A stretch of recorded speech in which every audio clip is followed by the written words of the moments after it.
All right, welcome to the Young Turks. Whole new week ahead for you guys. Happy Thanksgiving! Oh, I don't think you do on Thanksgiving. Plus, it's past. But you see my point. Cenk Uygur, Anna Gasparian with you. How you doing, Casper? I'm good. Right, your hair color's a little different, isn't it? Yeah, it's dark. I noticed it.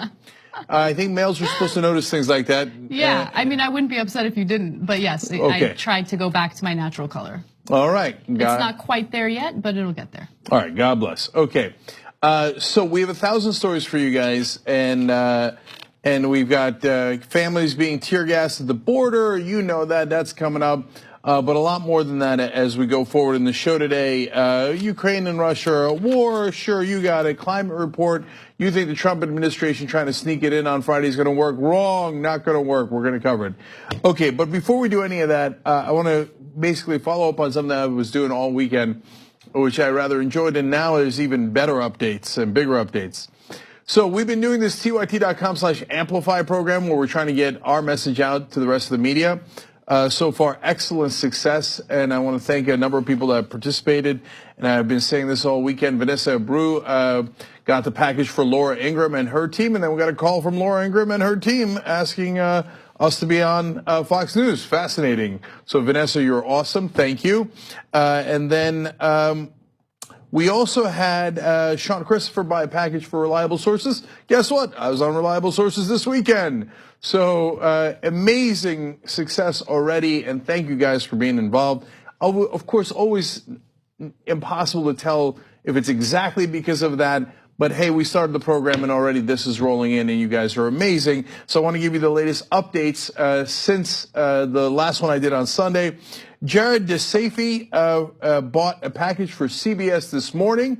So their morning show will get Young Turks membership, including Gayle King, best friend of Oprah Winfrey, Norah O'Donnell, and so many others at that network will be getting TYT membership, which is awesome. And then today, Marie LaPosta bought membership for Pod Save America. And since they do podcasts, I would rank them as among the most likely to use the Young Turks membership. So excellent purchase, Mary. Thank you. And of course, Marie, and all the others that participate, look, you help build home progressives and you get the message out to others. It's a win-win, and we deeply appreciate it.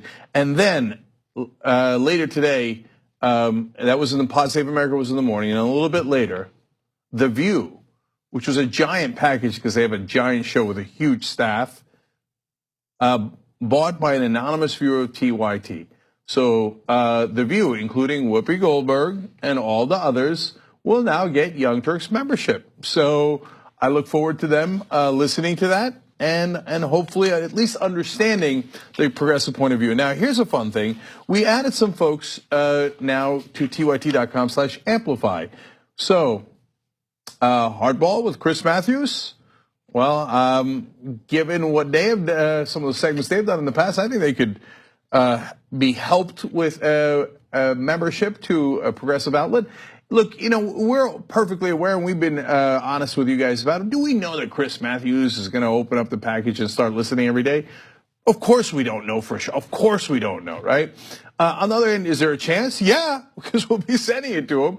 And is it possible that it's not Chris Matthews, but 2, 3, 4 people on his staff? And might that at least open their eyes? Oh, I thought the progressive position was Hillary Clinton. It turns out, no, there's a whole other universe out there of people who are fighting for Medicare for all, et cetera. So more people that you can buy packages for. Wolf Blitzer and his whole team at the Situation Room. There's a room full of folks there that need TYT membership. I like this one, Mediaite. Mediaite covers the rest of the media, and I think is very influential. Buying them a package, I think, could have significant amplifying effect, which is the whole point of the show. You guys like buying stuff for Fox News? Tucker Carlson, Laura Ingraham have gotten packages. So Sean Hannity, you could buy him a package and get him TYT membership. Could you imagine? Now, are we really going to flip him? That would really be one of the most miraculous things that ever happened. They're like, say, well, I was listening to the Young Turks the other day, and I got to tell you, they made a really good point. Okay, that would be very surprising. Although with Tucker Carlson and my conversation with him, maybe not as shocking as you think. But the other thing you could do is, oh, I get it. These are the strong progressive voices. Well, then I'm going to put them on air to battle. But that's great because that gets our message out. Whether it's me, Anna, Kyle Kalinske, whoever it might be, John Iadarola, etc. Now, here's a twist. We added some people that were not in the media. Wouldn't it be not? This is a guy who understands the progressive message better than anyone. So this is more of a gift than anything else to his entire staff. Bernie Sanders. Why not get the gift of TYT membership to the Senate staff I almost said President Bernie Sanders. Getting a little ahead of myself, but it would be nice to have TYT membership for the White House one day. Also, someone who might not hear it as often, Nancy Pelosi. I think Nancy Pelosi could definitely use some TYT membership. And then we added another fun twist, which is let's get into some celebrities we know, and others that are progressive and have a range, but that might not hear TYT membership on a regular basis. So Willow and Will Smith, I hope they share it with Jaden as well, and other members of the Jada Pinkett Smith as well, and of the Smith family. We're getting enough for not only their families, but also for their staff. A lot of their folks work on progressive causes, and it'd be great for them to know about it. Susan Sarandon, one of the best progressives in the country. She's been wonderful with the Young Turks. So let's at least get her a TYT membership for her and her staff. Shailene Woodley, another absolute rock star for progressive causes that always fights for us. And it'd just be a nice thank you to them to get them TYT membership. That'd be fantastic. You can do all that at tyt.com/amplify. And if you just want to get a TYT membership for yourself, get basically a progressive Netflix with about 17 shows we have on the network now, all for just $4.99 a month. Well, then obviously you could do that through tyt.com/jenk. Okay, now look at that. Casper didn't even chime in. One last thing to panic about. It is apparently Cyber Monday. That's a thing apparently. So we went nuts. 30% off of everything on shoptyt.com. What? Jesus, Lord mercy. Time to go nuts. We encourage you to go looting through our store. No, okay, but we do encourage you to buy at our store with 30% off, shoptyt.com. All right, thank you guys. Now, Anna, what do you got? All right. Over the weekend, the Trump administration, in addition to Border Patrol officials, decided to escalate the situation at the US-Mexico border. And they did so by closing one of the major ports of entry near San Diego. Now that led to a lot of issues, including as many as 500 migrants who had been peacefully protesting, rushing toward the border in an effort to enter the United States and seek asylum. Now, here is Donald Trump talking about this whole incident and what he thinks needs to be done. If we find that it's uncontrollable, Josh, if we find that it gets to a level where we are going to lose control or where people are going to start getting hurt, we will close entry into the country for a period of time until we can get it under control. To the entire border? The whole border. I mean, the whole border. We're going to either have a border or we're not. And when they lose control of the border on the Mexico side, we just close the border. And they're not coming through. We're not letting criminals into our country. Got to come in legally. So I just want to be as clear as possible with you guys. The port of entry is literally the legal way of entering the country and seeking asylum. These are not individuals who are attempting to enter the country illegally. We've known about the migrant caravan for how long now? And so they were planning on going through the port of entry, seeking asylum that way, and going through the legal process to enter the United States. But the Trump administration decided to shut down the border. And even though it's being reported as something else, what really happened was Trump claimed that he had some sort of agreement with Mexican officials. And the agreement stated that Mexico would hold asylum seekers in their country until our immigration judges can get to them and make a decision as to whether or not they would be granted asylum. Once the Mexican authorities or Mexican government responded and said, no, we have not agreed to that deal, Trump made the decision to shut the border. Now, he shut the port of entry near San Diego for several hours on Sunday. He reopened the border at about 6 p.m. that very day.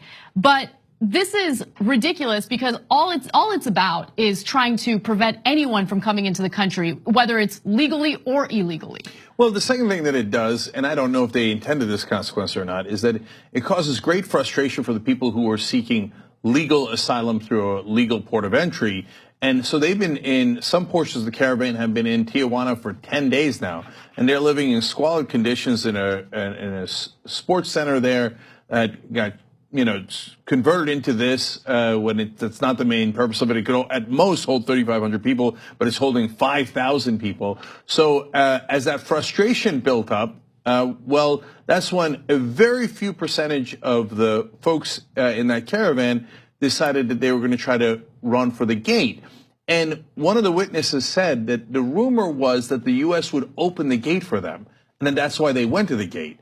And instead, they got tear gassed. Yeah, these are supposedly the criminals that Trump's talking about. The real criminal here is unfortunately the person who's leading the country who refuses to follow the rule of law. We have laws pertaining to asylum seekers, and he doesn't respect those laws, and he will do anything and everything possible to prevent them from going through the legal process of seeking asylum. Okay, again, the port of entry is the exact way that these asylum seekers can legally enter the country. And again, Trump doesn't want that to happen. Now, with that said, as Cenk mentioned, some of these migrants attempted to rush the gate, and they were met by violence by US authorities and also Mexican authorities. So we're gonna show you a few videos kind of giving you a sense of what this chaotic scene was like. And again, the violence was only escalated because of Trump's decision to shut the port of entry down. Take a look.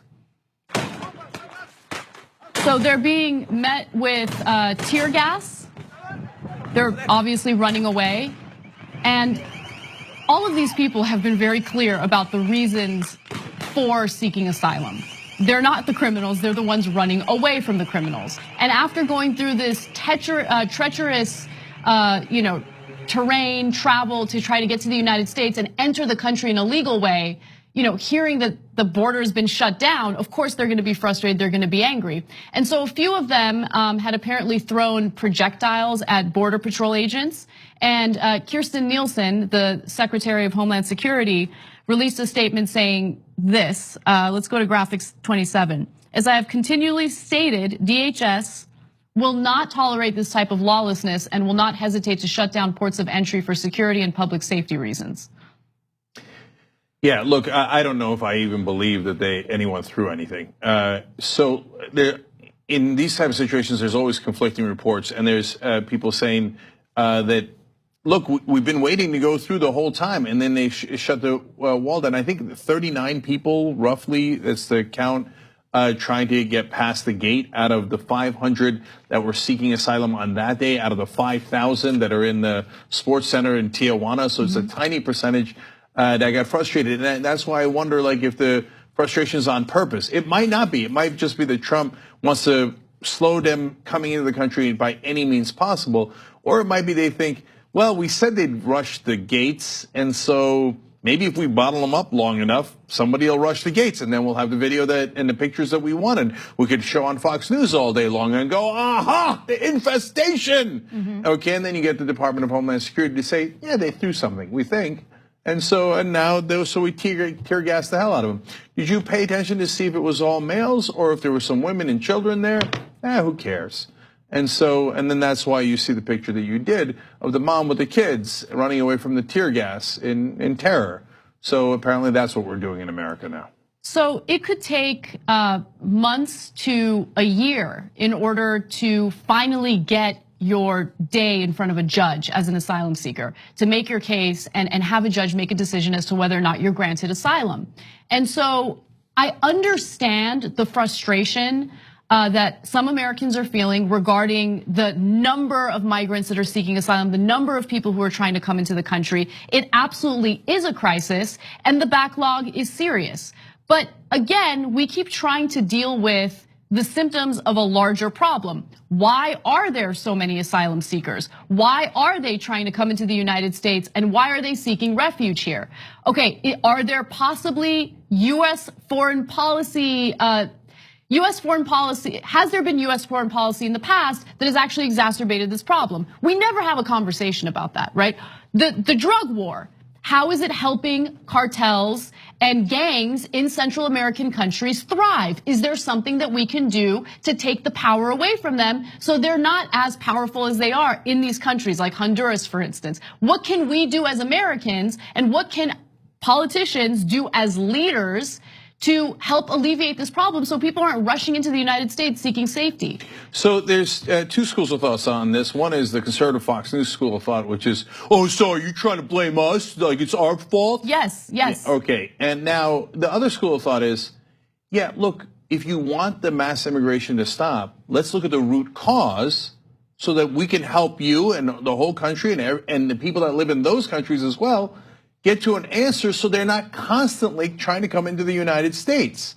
So one thing would be, hey, if there was less violence in their home countries, not only would they have less reason to flee, but they have less reason to ask for legitimate legal asylum because their lives are in danger in their own country. What is causing the most amount of violence in their country? That is indisputable. It is the drug war. Who started the drug war? We did. All that is indisputable. Now you can say, oh, I'm offended. I need a safe space from your facts. Okay, but facts don't care about your feelings. So the reality is, we started that drug war. It has led to violence. That is what they're fleeing from. Every reporter is consistent on two facts. None of the people in that caravan are armed. None of them, okay? And number two is, so that's the whole thing of like, these are dangerous people coming in, and including Middle Eastern, as Trump says. No, total lies. 100% lie. If you choose to believe a lie, that's up to you. But every reporter on the scene says the opposite.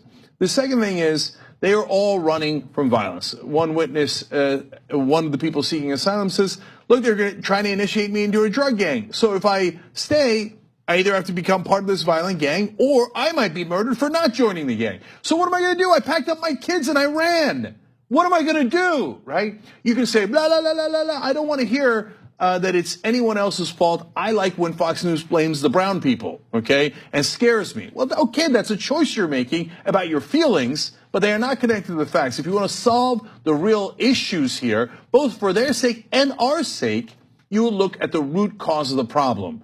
And look, again, we're progressives, so we don't just look at things black and white. There are a lot of different factors. So there are more factors than just the drug war, but that is a huge factor. That is a huge factor. Yeah, and just one last thought on, okay, so but what do you do when they get here? We have a system, guys. It's worked for all this time.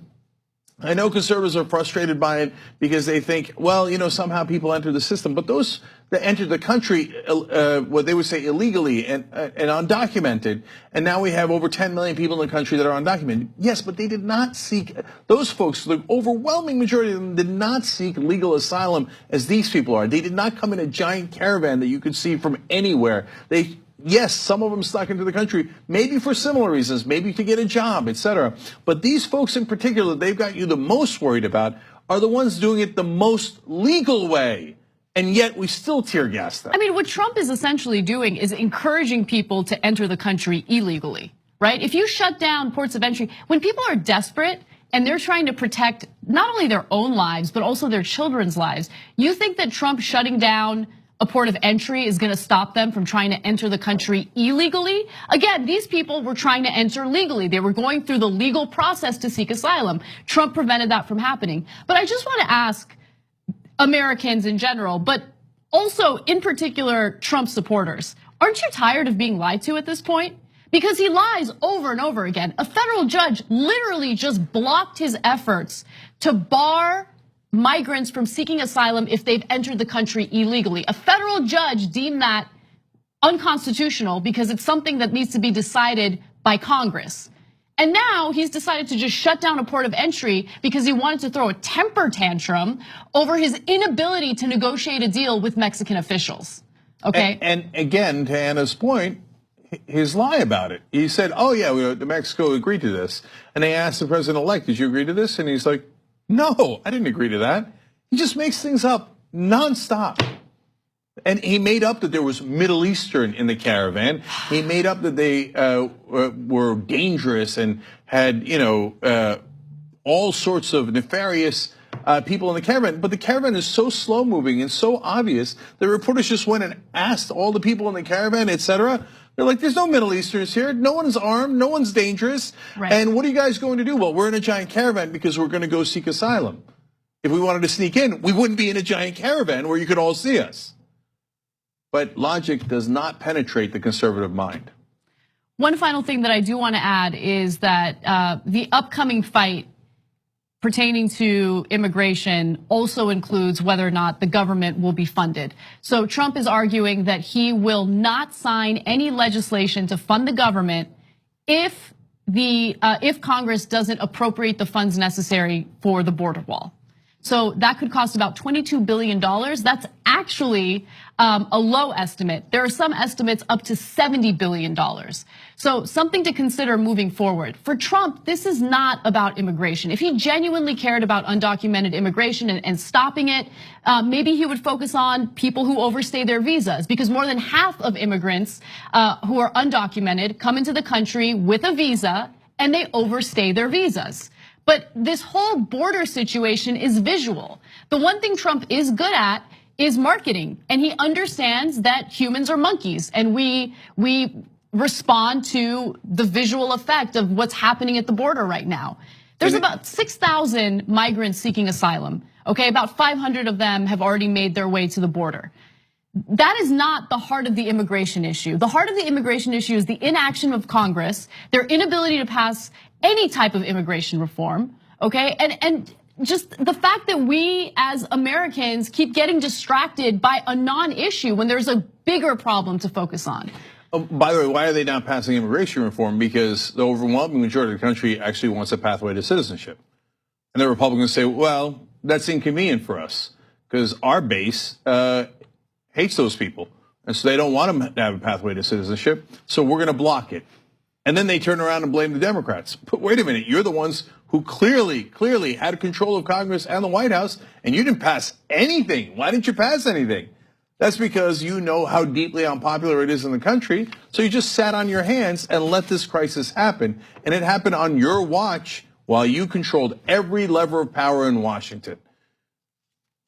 We got to take a quick break. When we come back, some more updates on this immigration crisis. And later on in the show, we will discover what Hillary Clinton thinks European countries should do with the migrant crisis. Well, look, Hillary said some good things over the weekend, and I gave her credit on that. This was not among them, so a bit disastrous. We'll explain. We hope you're enjoying this free clip from the Young Turks. If you want to get the whole show and more exclusive content while supporting independent media, become a member at tyt.com/join today.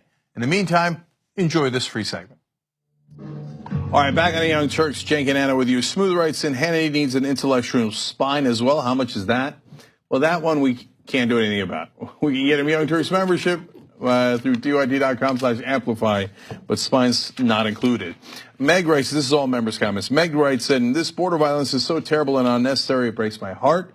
A theater goddess says, quote, we're not going to let criminals in. Yeah, how long do you all want to bet it takes before the Saudis involved in killing a U.S. reporter are allowed in? So you can dismember someone, that's okay, okay? But trying to get your kids into the country in a legal way, not okay. We got to tear gas you. I wonder if Trump's going to tear gas Mohammed bin Salman the next time he sees him. T. George 1971 says, so first America ripped children from their parents. Now America is tear gassing children. Not so much a shining city on a hill as a dumpster fire, blighting the international landscape. So unfortunately, a true and powerful analogy. Joseph says there's been a massive drought in Central America, exacerbated by climate change too. If people think that this is a lot of refugees, wait until climate change makes the tropics uninhabitable. There will be millions more. Yes, that's another great point. And again, conservative heads explode. They're like, oh, it seems like you're blaming us. Well, goddamn it, just think for a second. What is causing the problems? But they don't want to. They want a simple world where they can just blame the others and feel better about themselves while not solving the problem at all. Great points, Joseph. Thank you for bringing that up. Last one is from YouTube Super Chat. Mikhail Pradia writes in, how about we add Bill Maher and Chelsea Handler to that celebrity list? They can definitely get on the left side of history. That's an interesting point, and we will consider that. Thank you for the suggestion. It's a very good suggestion. And I forgot to read a name for you guys. Rosaria Dawson, another wonderful progressive, is also on the list at tyt.com/amplify. Okay, Anna, what's next? All right. During the Thanksgiving break, Politico reported that the Trump administration was involved in a fiery debate regarding whether or not US military could use lethal force at the US-Mexico border. Now, this was in response to Trump's political stunt prior to the midterm elections taking place, where he sent 5,000 US troops to the border in order to respond to migrants who were seeking asylum. Now, the whole idea was that these asylum seekers were violent and dangerous and that Border Patrol agents needed extra protection from the US military. But as I had mentioned, the US military is barred from using lethal force while on US soil. In fact, there is a very specific law about that, stating that the US military cannot act as a law enforcement agency on US soil. So cabinet officials get together and they get into a fiery debate with Trump pushing to allow the military to use lethal force. John Kelly, his chief of staff, and Kirstjen Nielsen, the Homeland Security secretary, both brought up the unconstitutionality of imposing this type of order. And Trump didn't care. He pushed for it. And eventually Kelly and Nielsen agreed to sign the order. And now, if Kirstjen Nielsen tells the US military that they can use lethal force at the border, they will be able to do so. Now, whether or not this is going to be challenged in the courts, we'll see. But again, legal experts do say that this is unconstitutional. Look, Trump has no boundaries and he has no sense at all. And he thinks he's being a tough guy. First of all, deeply immoral, deeply illegal, unconstitutional, the list goes on. But also, I mean, when it comes to human lives, it feels a little gross to even talk about politics, but he's doing it for political reasons, and hence we have to analyze that. It would be terrible politics for him. Yeah, I get it. His base is vicious. But even so, even for the deplorables, if they shoot and kill people at the border, and then you got pictures and videos of dead people at the border, my God, they shoot women and children. He orders the US military to shoot them. Nah, that's the end of him. I mean, people, look, and again, maybe I'm wrong and a lot of progressives will disagree with me. I just don't think the country's that evil-hearted. I think that they're afraid, a lot of conservatives are afraid of the others. Oh my God, what if a trans person walks into my bathroom and then I guess my head would explode or I would be attracted to them? I don't know what they're afraid of, right? But they're afraid of something. They're afraid of brown people. They're afraid of black people, even if they're unarmed. I get all that stuff. But to see blood in the streets like that, I think that would maybe shakes them out of their cognitive dissonance, or maybe I'm wrong and they go, yes, finally, murder at the border. I don't know, but I think it's a terrible idea in every regard. Well, I agree with you in that it's a terrible idea, and I think that it's dangerous to set a precedent where we allow our military to use lethal force while on US soil. I mean, we really need to ask ourselves if we're comfortable living in that type of country, and I know that I'm not, right? But going back to the immigration issue, I think you are wrong, Cenk, and the reason why I say that is because remember, as this whole migrant caravan situation was unfolding, you had members of Trump's base arming up and going to the border with the intention of literally shooting asylum seekers if they attempted to enter the country. Those were Trump fans, those were Trump supporters, crazy vigilantes. Now, do they represent all of Trump's voters? I'm very tempted to say yes, but probably not. Do they represent the majority of the country? No, they don't. But these migrants have already been met with violence, unprecedented violence, and that happened just this past weekend. And what do Trump supporters tell themselves? They try to justify it, they try to rationalize it, they try to minimize it. But it's a matter of percentages, I hear you. And man, if a majority of the Republican Party, if there is that kind of violence at the border and our military uses force within the country, then there's two different problems there, right? And they're all like, yeah, it's great when the giant big government comes in and starts shooting people within the country. Look, that part I'm with you. They won't understand that violates every principle they claim to have and why they think they needed their Second Amendment rights, right? But if they see dead kids at the border and they still like, yes, will some percentage of them be like that? Of course they will, right? But I think another significant percentage will go, God damn it, that's too much. I didn't sign up for this. But we'll see. And look, but you know, maybe the most important part of the story, even though those two elements are gigantic, is how fascism creeps in.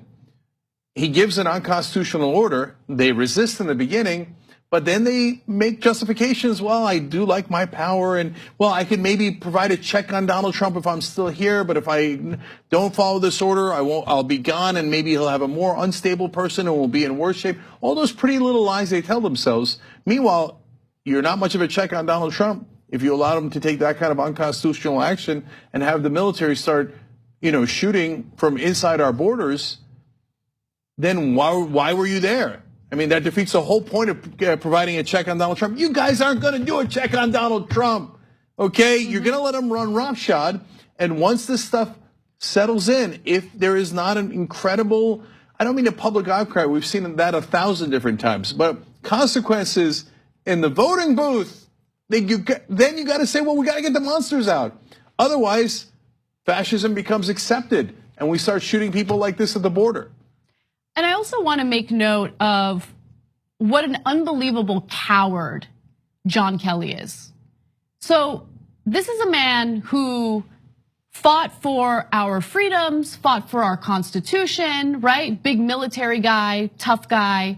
And everyone had high hopes that he would serve as a check or a balance to Trump, because he doesn't believe in the Constitution. Trump has been abundantly clear about how he doesn't believe in the Constitution. He doesn't believe in the rule of law. He doesn't respect the way our government works. But John Kelly has not served as a check on Donald Trump. In fact, what has John Kelly really done? I mean, he gets a little bit of pushback from Trump, and then he goes ahead and caves or concedes to anything and everything Trump wants. When Politico first reported that story, I was frustrated with Kirstjen Nielsen because she wants power so badly that she'll let Trump, yell at her, talk down to her, have her implement policies that she seems to have an issue with, but she'll implement them anyway because she loves that power. She wants to stay in that position. But John Kelly, what was it really worth it for you to go out there and fight for your country? Because you could be fighting for your country right now when it matters the most, and he's not doing it. Those are tough words, and they're absolutely correct. So look, H.R. McMaster, another retired general, was the national security advisor for Bush. In another story that came out over the weekend, Bush apparently told the prime minister of Iraq, hey, we'd like your oil. Hey, we helped liberate you, so I want to take your oil now. I want to take your natural resources that belongs to the Iraqi people. I don't care, give it to me. And everyone in the room was apparently horrified. H.R. McMaster, though, had the spine to tell the president, that's inappropriate. That'll make us an international pariah if people think we're stealing their natural resources, and that's why we use the United States military in the first place, not to do good in the world, but to steal their oil. Now, look, and in the way that he phrased it was not even as harsh as I just said, but he got that point across. Now, H.R. McMaster is no longer the national security advisor because the petulant child, Donald Joffrey Trump, does not like that and will immediately fire you. But hey, at least McMaster did the right thing and put a check on him. And you know what? We didn't take Iraq's oil. So McMaster at least did his job and said, not on my watch. John Kelly, Kirstjen Nielsen, everyone else at the White House right now says, yes, sir, absolutely, sir, on my watch, please proceed. They'll later write books, I guarantee it. They will later write books saying, oh, all the brave things I did that you didn't see in blocking bits and pieces of Donald Trump's agenda. Well, you didn't block enough of it, because here it is. I mean, if a retired general does not understand the gravity of using military troops inside the country, or understands it and signs off on it anyway, what happened on your watch? John Kelly, the reality is fascism began under your watch. Exactly. All right, moving on. Following the closure of a major port of entry in San Diego in order to prevent migrants from entering the country legally to seek asylum, a number of them attempted to rush the border and were met with violence. Now, Border Patrol agents used tear gas, and the effects were obvious based on the videos that were posted all over the place online. But Fox News wanted to minimize the severity of that situation as a way of justifying it and making it seem as though it really wasn't as bad as it seemed. It's not so terrible that Border Patrol agents are using tear gas against women and children who are fleeing violence from their own countries. Now, Border Patrol Foundation President Ronald Colburn is one of those people who's trying to justify all of this and minimize how terrible it is. So let's hear what he has to say. They fired the tear gas. Is that warranted? Absolutely, and to clarify, the type of deterrent being used is OC pepper spray. It's literally water, pepper, with a small amount of alcohol for evaporation purposes. It's natural. You could actually put it on your nachos and eat it. So it's a good way of deterring people. Oh, that's great. So I would like the opportunity to spray that tear gas or supposedly pepper spray all over his face because it's natural. It's probably good for your skin, you know? Maybe it'll help out with that situation you got going on. Why don't we go ahead and spray your face with that natural product that you think isn't that big of a deal? I like how he also sprinkled in a little bit of racism along with the horrific ode to violence that he had. Well, you could put it on your nachos. That would be fine. To Anna's point, and I don't want any of this to happen because we're not monsters like the people on the right wing. Just a rhetorical question back at him, given what he's saying. What if we put that stuff on your food? My guess is you would say, oh, left-wing mob. I can't believe it, what mobsters they are. And look, you guys need a safe space when someone protests you at a restaurant, when someone talks to you at a restaurant. And then you talk about, well, we're just giving them a little bit of pepper with their nachos, as in reality, you're tear gassing men, women, and children. Well, that's awfully convenient, right? So they are, man. They get a kick out of this, some in the right wing. They look at this, and for them, that's like porn to them. And so I'm not surprised that guy said that. He'll say much worse. And Fox News will eat it up. They're like, ooh, that was good. Bring him back. The audience really loved what a vicious racist that guy was. That's wonderful. Let's bring him back. Yeah, the propaganda coming from Fox News. I mean, it makes me embarrassed, honestly, to be an American, to be associated with people like this, to justify using tear gas against people who are fleeing violence in their own countries.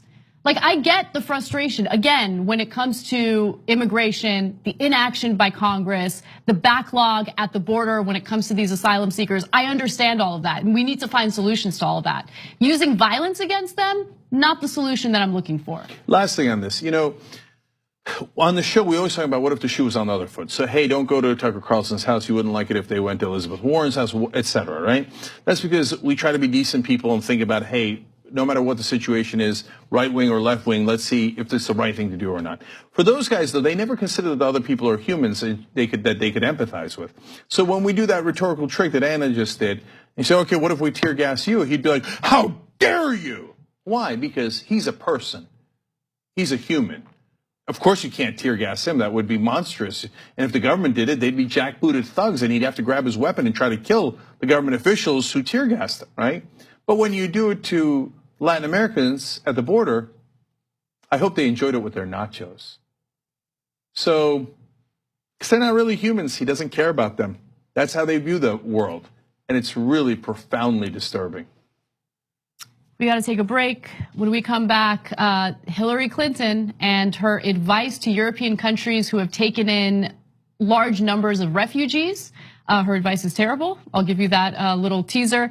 And later on, Trump is outraged over an accurate 60 Minutes piece over his child separation policy.